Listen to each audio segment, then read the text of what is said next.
All the evidence into propaganda shows that it only has an effect when people are predisposed to the thing that is being propagandized in the first place. What about a fatwa? What about a fatwa? Is that an exception? Is that, people did go after Salman Rushdie, for example? They did, absolutely, because they're in the grip of an ideology. And that's like, I suppose the best equivalent to that would be what happened to the Manson family, where you have, and that I think would fulfill the Brandenburg test. Manson himself did not kill Sharon Tate or any of those individuals on that horrible day in the late 60s. But he instructed people within his grip, within his cult, to do so. That is an example of imminent danger, likely danger, and intention. An Ayatollah, a supreme leader, commanding his ideologue followers and disciples to enact violence, yes, that creates imminent threat and imminent risk and likely risk. It fulfills all of those elements. So I don't think that counters my argument. I think it supports it. I think so as well. And when my in-laws are Argentinian, they grew up in a dictatorship, which is a funny thing to think about. You just go around for dinner and they just seem like normal in-laws, and it's like, oh no, but they would get arrested just for having a party and things like that.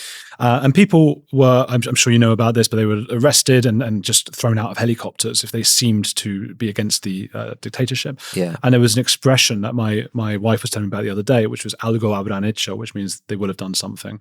That's horrible. And everybody knows what that means in Argentina now. Like, it's because of now they talk about what happened in that time. That was the thing that was said. It's a bit like no smoke without fire, isn't it? That's it. They must have done something. And people still say that today. When every time I've said this person was just arrested, this person was arrested because they were out they was live streaming some of the violence, and people do say, I bet they did something though, didn't they? Yeah, exactly. This is the excuse that's used to justify police overreach at the moment. I mean, you've seen, obviously, the non-crime hate incidents are back with a vengeance, and Allison Pearson, the Telegraph journalist, has been visited by police on Remembrance Sunday by two coppers saying, we can't tell you what you've done, but you've done something. Well, there's a novel by Franz Kafka called The Trial, in which that happens. In fact, the very first scene of the trial is two police officers coming to visit him in the morning, telling him, we can't tell you what you've done, but you've done something. So, people say Kafkaesque is a cliche. What other word can you possibly use? We now have a situation where, and I've seen all, because I've written about this, and a lot of the pushback has been, but she must have said something, or, well, wasn't the tweet horrible? And they've dug out the old tweet that they think it is, and they've said, well, that's not a very nice tweet. Why are you more disturbed about a tweet that was deleted and seen by very few people a year ago? Why does that disturb you more than the state wanting to police what you can say and think? How is that principle not sacrosanct in your mind? What is the matter with you? Like, it's absolutely crazy.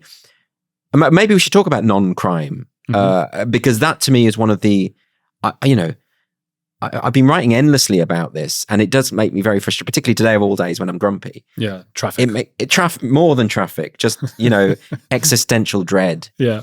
But what I would say is, if you're, let me give you the background to this. So obviously, the horrific murder of Stephen Lawrence in the early 90s ends up with the Macpherson report in 1999. There's a section of the Macpherson report among the recommendations that distinguishes between crime and non-crime when it's talking about racist incidents. And that's when you first get this distinction. And it recommends quite explicitly that the police ought to be recording crime and non-crime if it is of a racist nature. That's the first time it gets mentioned. Okay, interesting. The phrase non-crime hate incident isn't used in that document, but the principle is embedded there. Fast forward a bit. There's a document in 2005 actually produced jointly by the Home Office, which also intimates along these lines and sort of says there are things such as crime and non-crime. So you see the police sort of gradually moving this way, but nothing really happens. Nothing happens until 2014. And in 2014, the College of Policing, the body responsible for training police officers in the UK, arbitrarily introduces this notion of non-crime hate incidents and says, we're going to record against your name if someone complains about you and says that you have done something that is not illegal, but was motivated by hatred towards one of the protected characteristics, race, sex, whatever it might be. Then that black mark will go against your name on police records. You won't be told. It will probably show up in a DBS, disclosure and barring service check, so you can kiss a career in teaching goodbye. And all because, with no evidential threshold, by the way, it must be based on the perception of the victim, not the complainant, the victim. Remember when Allison Pearson was confronted by police on Remembrance Sunday, she said, who is my accuser? they said it's not the accuser, it's the victim. So that in itself is a chilling concept that bypasses due process entirely. But what you end up with then is in 2014, the College of Policing implementing this idea, rolling that out across England and Wales, which is their jurisdiction. So now we're in a situation where the police are trained to believe that it is their job to monitor the thoughts of people in this country. Successive Home Secretaries have told the College of Policing to stop this. Priti Patel did it. Suella Braverman did it. They ignored the Home Office. They ignored the Home Secretary, right? The High Court, the Court of Appeal in the Harry Miller case, said effectively it was unlawful. They said this was clearly having a chilling effect on free speech. The judge compared it to Orwellianism. Did they pay any attention? No. The College of Policing ignore the Home Office, the High Courts. They want the police to... Now, that is a clear sign of ideological capture. Now, you could say this was all based on the Macpherson report. It wasn't. You know, that was back in 1999 and nothing was done for 15 years. I think the more interesting coincidence is that Alex Marshall, who's chief executive of the College of Policing, who started that role, I think, in 2013, he won Stonewall's top award in 2013. He became an LGBT envoy to the government. In 2014, you suddenly get these non-crime hate incidents instantiated within College of Policing practice. Is that a coincidence? Well, no, I'm not claiming causality. But all of the signs point to ideological capture. All of the signs suggest that all of a sudden you had an activist contingent within the police or within the people responsible for training the police. And what have we seen since? The police flying their rainbow lanyards, harassing gender-critical feminists, not taking seriously the threats of violence by trans activists, taking a stand on the culture war very, very firmly. Two-tier policing, which is clearly a thing. And there have been sufficient numbers of whistleblowers from the police who've said, we're told not to get involved if there's a Muslim protest, but we are told to get involved if it's a bunch of white skinheads. So, you know, all of this is quite clear and palpable to everyone. And again, this is another thing. People need to just admit the problem. The government, the Tory government, has done absolutely nothing. I know the Home Office have instructed them to stop this. Why haven't they scrapped the College of Policing? It's clearly not fit for purpose. Why not put your money where your mouth is? Now we've got a Labour government. Yvette Cooper comes in and says, I want to bring back non-crime hate incidents. Makes me look a fool. Because when I wrote that book, The New Puritans, which is 2022, I said, I think non-crime hate incidents are a thing of the past now. They're gonna die off very soon because Harry Miller won in the High Court. The High Court said it wasn't lawful. But little did I know that the ideology is so extreme within the law enforcement agencies that they're willing to, I mean, effectively, there are debates that it could be the case that the police are just breaking the law. And they're just happy to break the law because they need to prioritize this ideology. And I'm not saying all police, and I know that there are police who turn up reluctantly on people's doorstep, and they're like, we have to do this. So, you know, the problem is with the College of Policing, it needs to be scrapped. Labour government will never do that because they believe in controlling the speech and thought of citizens. They're absolutely clear about that. So I don't know what you do about it. And I think it's, what is more chilling, the fact that these police turned up at Alison Pearson's doorstep, or the fact that people are trying to make excuses for it and say this is fine. They do it in America on the right or the left. I mean, they look at this and think, you guys are crazy. Like, why are you accepting this? What the hell is going on? I mean, there's that guy he hasn't had his final sentencing yet, but he's been found guilty for wearing an offensive Halloween costume, and he's probably going to serve jail time. Unbelievable. For that. He dressed up as the bomber from the Manchester Arena at the Ariana Grande concert. He had a rucksack, bomb rucksack with boom written on it. The point of the Halloween costume competitions that often happen is you've got to turn up and dress in the most sick way, the most horrific. Point. Because it's Halloween. Yeah. It's about devils and evil. Yeah. Right? It's about bad taste.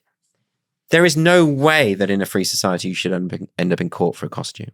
People should be out on the streets just about that one particular thing. People don't care. And they just make excuse and they say, yeah, well, it was upsetting. It was offensive. So what? So what? Like, being a human being is, you're going to get offended sometime. Grow the fuck up. Yeah. You might tell your friend, maybe don't wear that. That's it. Fine. Or if you want to say to him, I thought that was really out of order. You shouldn't do that. That's your response. Like, why did we reach this point where actually let's cheer on state authoritarianism. Let's cheer on the Stasi. Yeah, that'll help. But it's like you don't, like, no one reads history. No one has any sense, not even history, recent history. Like, we've seen where this leads. I don't understand why. Yeah, but no one's getting locked up in a gulag. There's a bit in the Gulag Archipelago by Solzhenitsyn where he talks about seeing someone being dragged away. And he says, we all saw it and we didn't say anything. And he says, at that point we could have said, if we'd have said something sooner, maybe things wouldn't have gone the way that they did.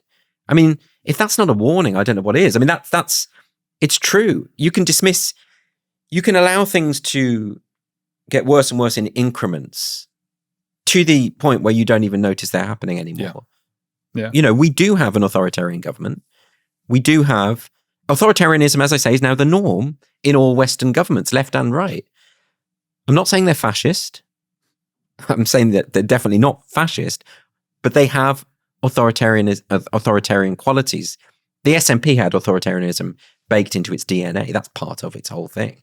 In Ireland, you have the hate crime bill that they've been trying to push through.